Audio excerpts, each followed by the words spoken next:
ఇప్పుడే జీ5 app download చేయండి. చూడండి మీ ఫేవరెట్ టీవీ షోస్ ఎప్పుడైనా ఎక్కడైనా. ఎలాంటి వంటనైనా ఇరగదీసి చేసే రుద్రగారికి సాంప్రదాయ వంటకాల్లో సమస్య ఉన్నట్టుందే. నువ్వు మరీ అంత జాలి పడిపోనవసరం లేదు.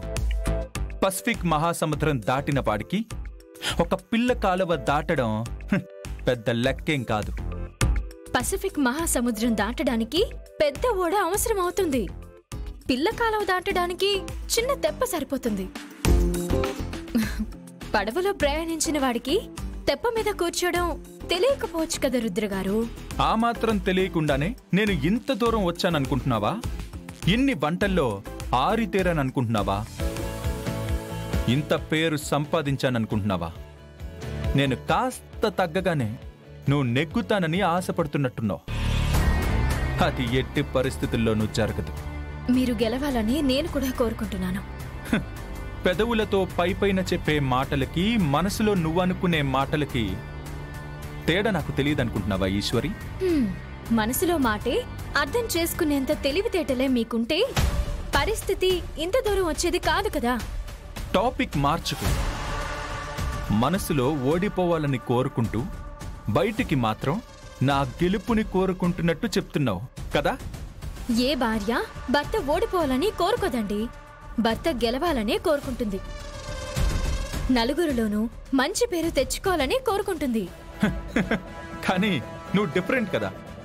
నేనున్నానని తెలిసి కూడా నువ్వు పార్టిసిపేట్ చేస్తున్నావు అంటే నువ్వు నా మీద గెలవాలని కోరుకుంటున్నట్టే కదా.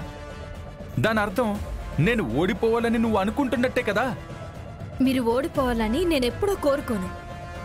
అలాగే అందరి ముందు తల వంచుకోవాలని నేను కోరుకోను.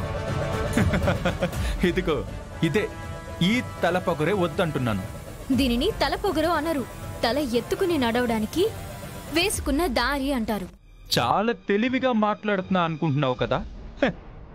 నిన్ను కూడా ఎంత తెలివిగా ఓడిస్తానో చూడు.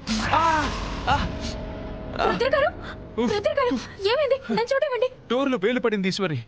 మరి చిన్నపిల్లల ఏంటిది? ఈ మాత్రం చూసుకోలేరా రుద్రగారు? ఇలాంటి చిన్న చిన్న విషయాలు కూడా ఎవరైనా చెప్తారా? ఒక నిమిషం.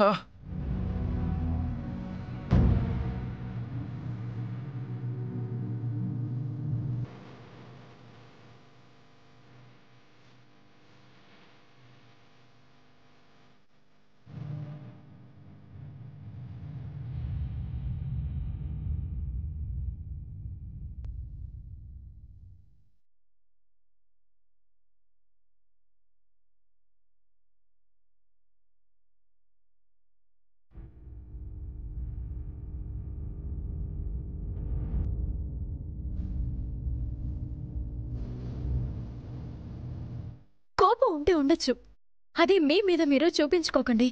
దానివల్ల మిమ్మల్ని ప్రేమించే వాళ్ళ మనసు గాయపడుతుంది.